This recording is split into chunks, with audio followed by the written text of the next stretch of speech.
Galasiërs 2 vers 20. Ek is met Christus gekruisig, en ek leef nie meer nie, maar Christus leef in my.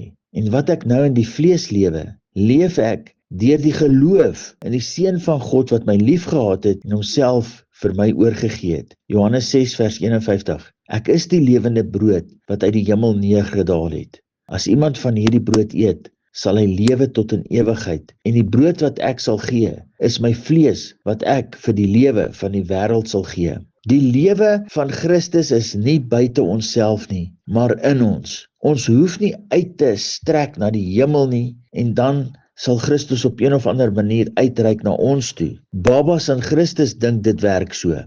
Vandat die woord sigbaar deur die vleeswording van Jesus die Christus geword het, gekruisig en opgestaan het uit die dood en daarna ons geseën het met die uitstorting van sy Heilige Gees wat hy is in hemelse plekke en in die aarde. Van daar af leef Christus in ons. Eers as saad ontkiem en kom na volwassenheid in die Christusorde van sake. Die wat onderwerp en ja sê vir die Vader se werke in die Seun geopenbaar. Hulle beleef dit net meer bewustelik, selfs tasbaar, waar ander rebelleer en nie bewus wil wees van hierdie realiteit in die gees nie.